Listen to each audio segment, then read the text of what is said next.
Hello and welcome to Speaking Spirit, where we talk about all things spiritual. Your host, John Moore, is a shamanic practitioner and spiritual teacher. And now, here's John.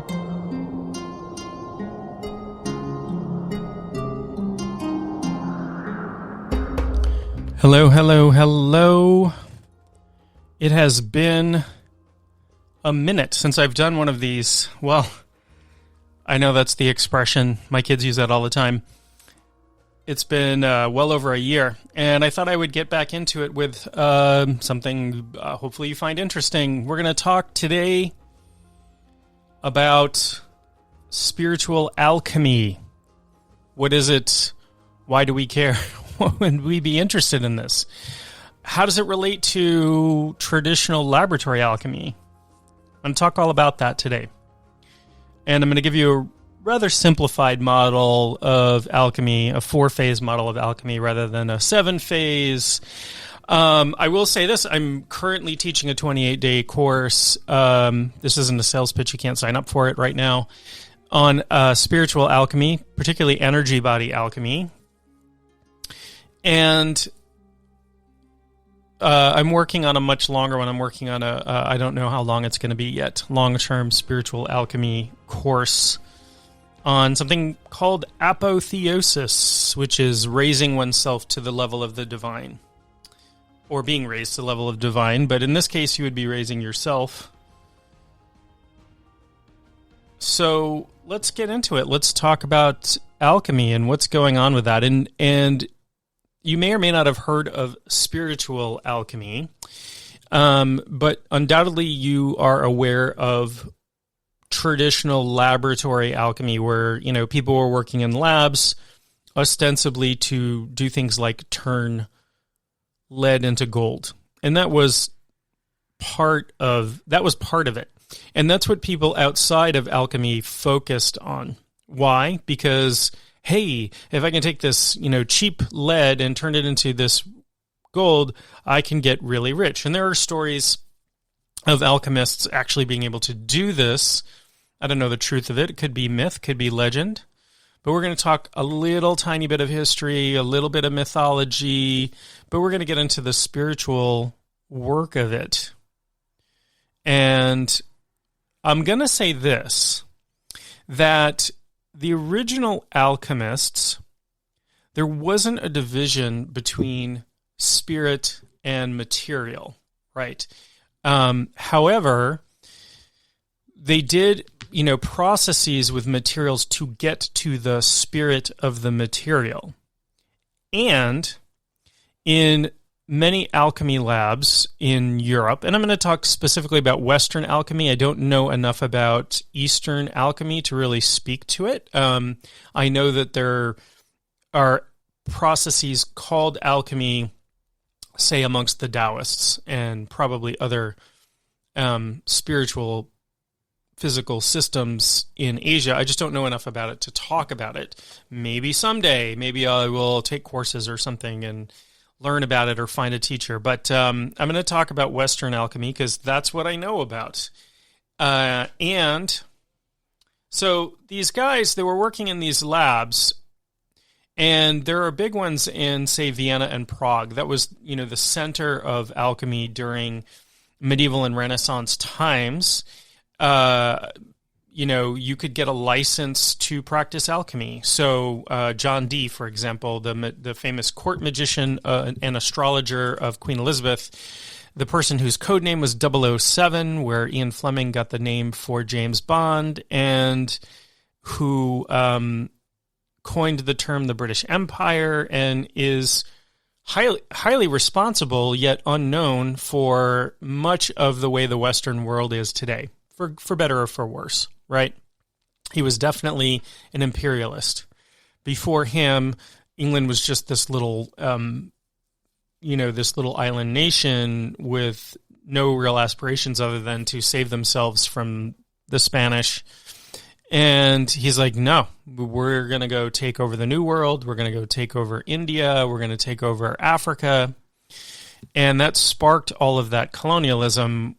And, again, colonialism, it is what it is, right? Lots of evils came out of that. Lots of, slavery and genocide and all kinds of stuff. But we live in a world that was greatly shaped by this guy who was, amongst many things, truly a Renaissance man, an alchemist. He was, he had a license. You had to, in most places, you had to have a license to practice alchemy. And it wasn't necessarily considered black magic then. It wasn't something, unless you didn't have a license, that could get you in trouble with the law, say, or hung, or that sort of thing. And Dee was practicing magic for sure. He came up with what's considered like the Enochian system these days, although I don't think that's what he called it. But they were working on summoning angels. He really wanted to bring in the apocalypse, right, and create a new world order with Queen Elizabeth I as the head of the world, basically. That was his plan. And and he was very influential in the court of Queen Elizabeth.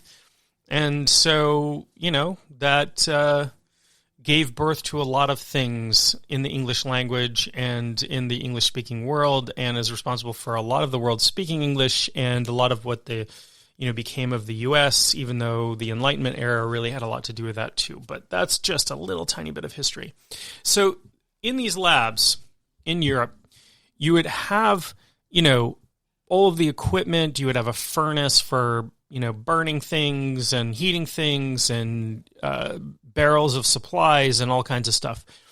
In some part of this, sometimes in the center of these labs, there would be like a little tent.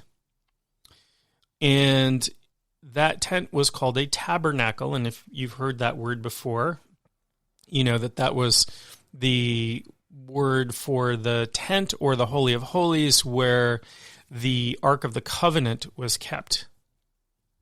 Right? This was a holy place where that was considered the home of God, basically.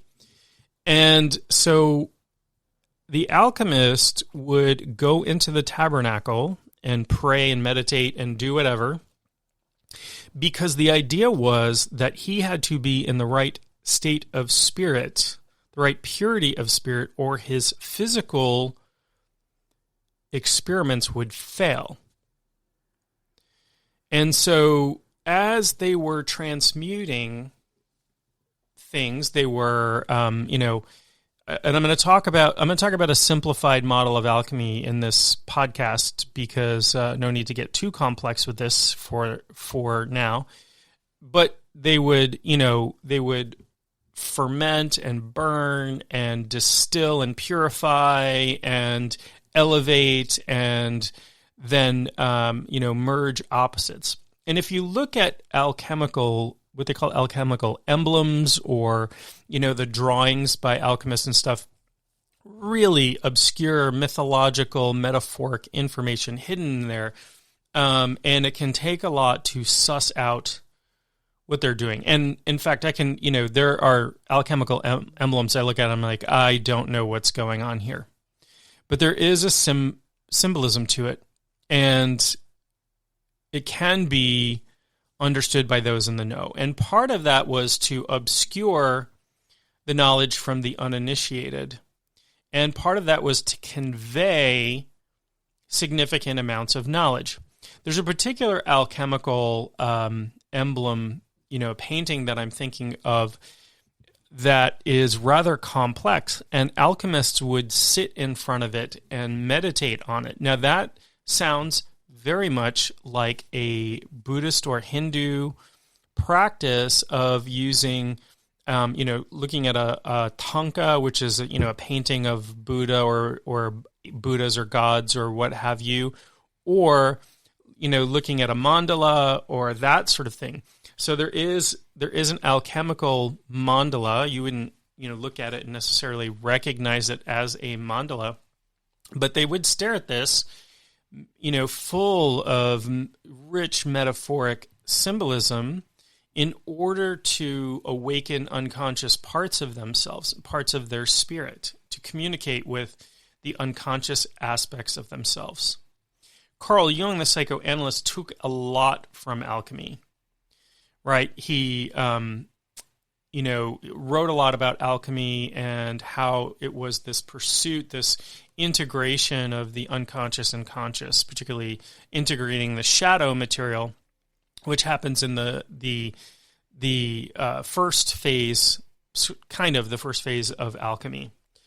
So let's talk about it. Let's talk about the 4-phase model of alchemy as opposed to the 7 or 9 or 12 phase. Traditional, I think, is 7, but we'll go through this 4-phase alchemy, and each one is color-coded with a Latin word, and I'll explain what they mean and kind of what's going on there, okay? So the first phase is called the Nigredo, and that means blackening. This is the blackening phase, and in physical alchemy, this would be, you put your material in a flask or whatever, and you burn it down to blackened ash. Okay, and the symbols of the Nigredo phase include things like crows or a black sun, or there are lots and lots of metaphoric symbols here. Birds show up a lot in alchemy, which to me is an interesting thing because birds show up a lot in shamanism as well, with headdresses and there were shamanic swan cults in very, very ancient times, all kinds of stuff like that. But birds show up in alchemy quite a bit in alchemical symbolism, and so do other, mythological beings and, regular creatures, and they mean different things. But we'll say, so there's the Nigredo. And in the Nigredo, in spiritual alchemy, we can think of this as passing through a dark night of the soul, or the initial phase of initiation where things get very dark all of a sudden. And you delve, to come out of it, you delve into your shadow. And I've done whole episodes on the shadow, and I've done videos on YouTube on the shadow. Check out my YouTube channel, Shaman's Tent. There's besides this podcast, which is on YouTube, there I don't know how many videos, a couple hundred maybe, and I do more all the time. So the Nigredo phase, we are dealing with shadow material. We're dealing with the dark aspects. We are pulling those up so that we can, so that we can work with them. This is stuff that has gone into our unconscious all throughout our life, but is hidden away from us. And here we are diving in or passing through a dark night of the soul, in which you might feel all is lost. And this is very frequent in shamanic initiation. One of my interests in alchemy, in spiritual alchemy, is how it relates to shamanic initiation and that sort of thing. So that is the Nigredo phase. The second phase of spiritual alchemy is known as the Albedo phase. The albedo means whitening. You might know that an egg white is the albumin, right? So this is the whitening phase. And in the whitening phase, we are dealing with purification. Now that we've burned down the material to ash, we want to sweep away all of the things that are not the prima materia, the material that we want to work with. Spiritually, we work on spiritual purity. Now, pause for a second, because a lot of what we're taught about spiritual purity are just rules and laws that people came up with that are, don't have sex outside of marriage, don't eat certain things, don't work after certain times of day. So all of these prohibitions, all these dogma, we're not talking about that. And if you do those things in your spirituality, that's totally fine. That's just not what we're talking about. We're talking about peeling away those things that aren't us, those things that we've picked up from culture, and that might include rules or dogma or that sort of thing, right? So that's the kind of thing that we work on in this phase. We work on peeling things away. Took a brief pause. We're back at it. So we're in the Albedo phase, And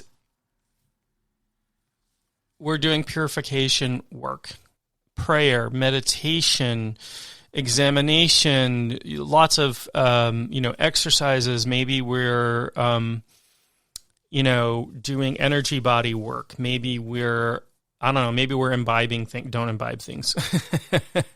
But we're talking about alchemists here. But for your spiritual alchemy work, not necessarily all that important.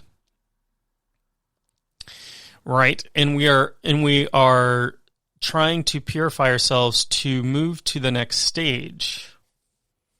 What's the next stage, you ask? The next stage is called Citrinitas. You might recognize this is, having the same root as citrine or citrus. This is the yellowing phase. The yellowing phase is about advancement, enlightenment, raising ourselves up. Now that we have purified, now that we've burned away the part, we've reduced ourselves to our component parts and cleared away the stuff that isn't us, what's left is us at our purest sense, and now we want to elevate that. We want to raise that stuff up. And this is actually the phase in laboratory alchemy where we would produce yellow gold. And I'll tell you that even though you might think so, producing yellow gold is not the ultimate feat of laboratory alchemy. We'll talk about that in a moment. So we've burned away, we've purified, and now we are elevating. We're elevating our consciousness to become, enlightened, to have spiritual awareness in spiritual alchemy. This is about becoming more than what we were before, right? Raising ourselves up through the planes, or however you want to do it. All right. Sorry, I just took another brief pause. The last time I did one of these podcasts, I didn't have a dog, and I have a dog now, and she craves attention, and so anytime I get on a call or I'm working with a client or whatever, she decides she needs to go out a couple times. So I've let her out, I've let her in, she's playing with a cat. Excuse me. I normally don't pause. I normally, wow. I'm out of practice, folks. What can I say? My tongue stopped working. My mouth stopped working. My voice is a little bit hoarse this morning, if you couldn't tell. I'm stuffy. But I did want to talk to you all. So we're in the Citrinitas phase, which is about enlightenment. And in many systems, enlightenment is the end goal, right? Raising the consciousness. But not so in this system of alchemy. This just means that we're now tapped into divine wisdom. We're now channeling spirit clearly. In shamanism, we have become the hollow bone. That's the term in shamanism for becoming a clear channel for spirit. At this phase in alchemy, yeah, you can, turn lead into gold and, in laboratory alchemy. Interesting character from alchemy, if you ever want to find a story, look up Nicholas Flamel. There are stories about him becoming immortal, about turning, lead into gold. One thing is for sure, he was an alchemist. And he did become incredibly, incredibly wealthy all of a sudden. And when he died, as the story goes, people dug up his grave and to find it to be empty. That's the story, anyway. That he faked his death, that he was actually immortal. He found the Philosopher's Stone, which the Philosopher's Stone comes in the last phase of alchemy, which is the Rubedo in this model. In the Rubedo means the reddening. Isn't that interesting? We went from, black to white to gold to red. I'm thinking of the traditional colors of the medicine wheel: black, white, red, and yellow. Hey, maybe there's a relation there, maybe not. But it is interesting. It's interesting how this set of colors, why no blue? Why no green? Why not turquoise or purple? But this is the Rubedo. It's the reddening. The reddening is about merging of opposites. If I were to slap a word on this phase, it would be non-duality, becoming completely non-dual. Now there is no difference between spirit and matter. They're interchangeable. There's no difference between you and divinity. You are divinity, right? This is my upcoming long-term course on is called Apotheosis Quest, the quest for raising oneself to a divine level. And it is about recognizing not just recognizing, but living from that non-dual nature. In some Eastern systems that I'm aware of, this is what we might call the rainbow body, which happens in like Tibetan Buddhism, when the physical body transforms into light. It is a stage of enlightenment. It's after the initial enlightenment, the spiritual mental enlightenment. The body turns into rainbow light, the physical body, and just disappears for all intents and purposes. So it's interesting. So it's interesting when I say that's interesting, it's because there are parallels. There are truths that, although they're spoken about in different terms, they are they're talking about the same thing from different cultural perspectives, different cultural viewpoints. And to me, that's one of the things that points out a spiritual truth, right? So the golden rule, do unto others as you would have others do unto you, or, words to that effect.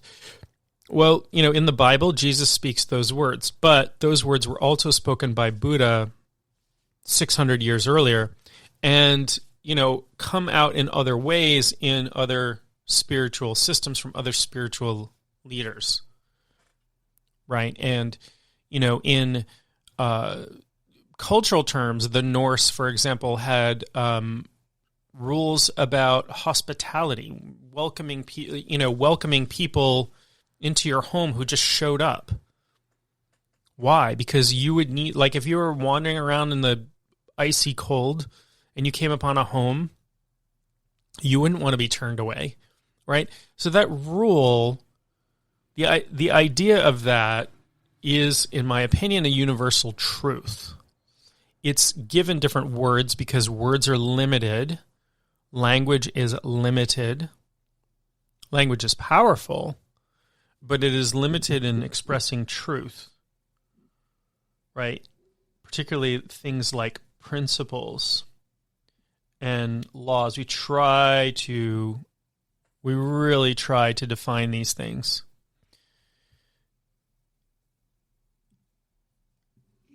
So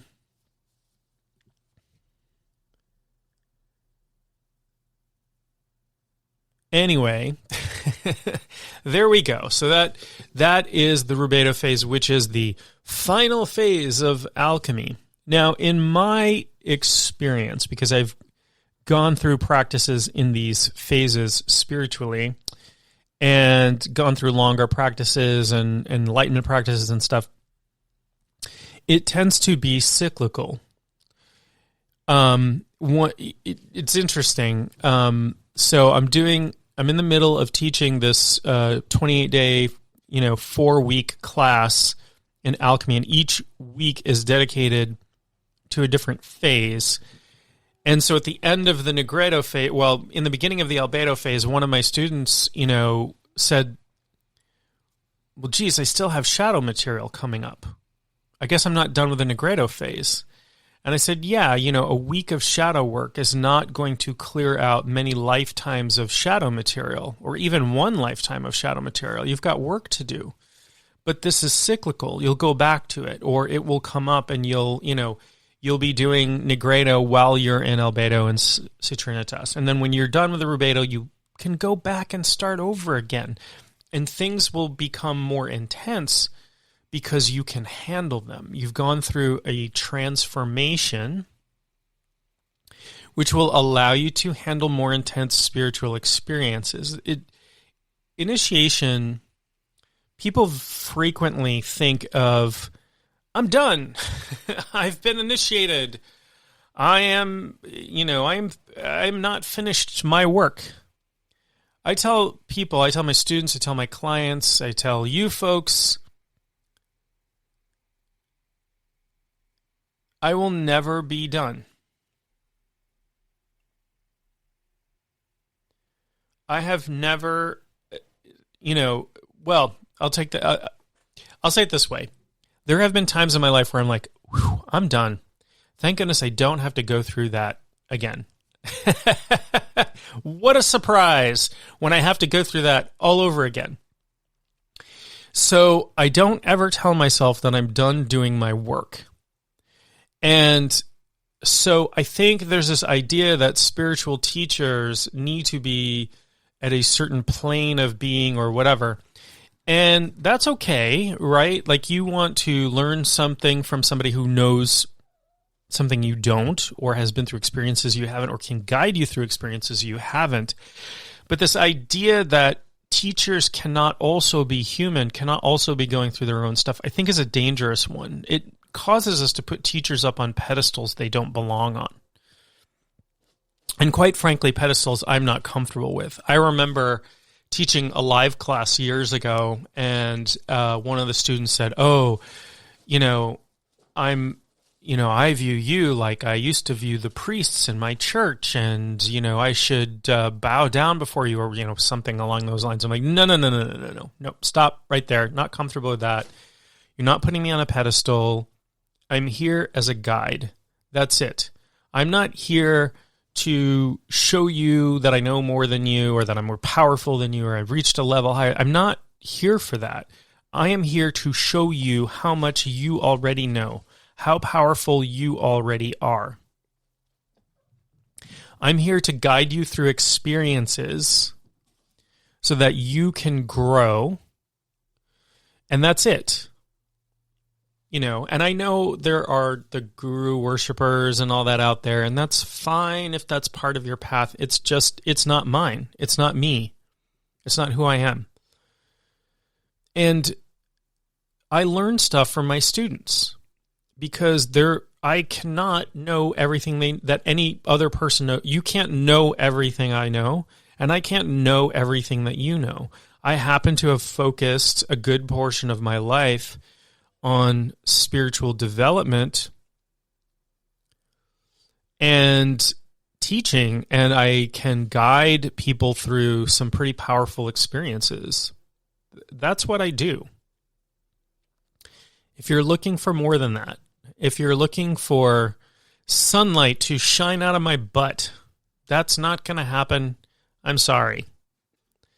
And I know there are teachers who do Shaktipat, right, where you just sit in their presence and their energy raises your energy. And I do try to do something very similar with my students and my clients, but I don't want that to be the focus where we just sit there and look at each other. There are times where that is the practice.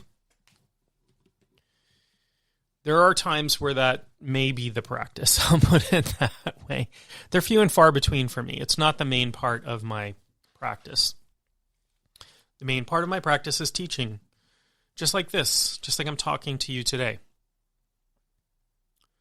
I talk to people. I guide them through experiences. I have them do things that are going to lead them through other worlds, to have experiences, to open their awareness. That's it. And that's, my part of the alchemy, right? So along with that is I have to do my own work continuously.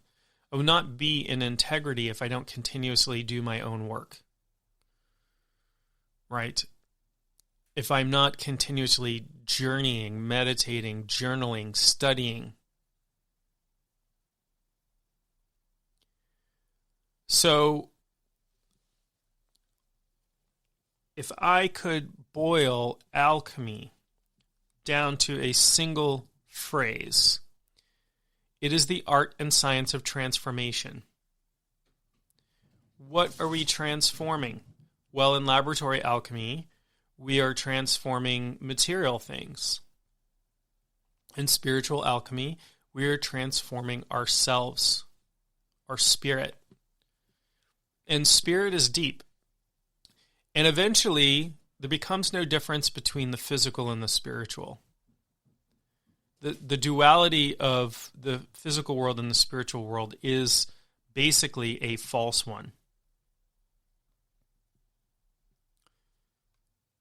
So, it's not something that, it's not something that we want to cling to. This isn't to say the physical world isn't real, but it is just really, one way of looking at it is just really dense spiritual material. I'm going to grab this book off the shelf behind me. It's a good one so far. Haven't gone through it because it's a book that you're supposed to read over a year. It's called, it's by John Michael Greer, who writes a lot about magic and the occult and that sort of thing. I really like him. I like his writing. I've listened to him on podcasts. And this is called the Occult Philosophy Workbook, a one-year course in the secret wisdom. And they're talking a lot about, I haven't been that far through it, but I'm going to talk about the very first lesson. There are a bunch of lessons. I think there are enough to do one a week for a year or something along those lines. The very first lesson is about there being a visible and an invisible world, right? We would define that maybe into physical and spiritual, but they are overlapping. And so there are exercises, there's a bunch of numbered lessons about material versus spiritual things. So we're starting out in duality a little bit, and I understand why, right? You can't necessarily start out and just say, okay, just, become non-dual, right? It takes a while. He's working up to it. But the affirmation, there's an affirmation at the end of each chapter, and this one is, in the heart of matter is a spark of spirit. In the heart of spirit is the seed of matter. Isn't that interesting? There is matter in spirit, and there is spirit in matter. And ultimately, there's no pulling one from the other. In my view, if spiritual reality didn't exist, material reality wouldn't exist. Right? They're tied together. This material world has a spiritual underpinning. Everything you see, I guess that's really an animist view of things. And with that, my dear friends, I'm going to leave you. This is a shorter episode than I have done in the past. I'm going to experiment a little with different lengths of things. And hopefully, we get you to tune in some more and reach out to me and check out my website at mainshaman.com, maineshaman.com.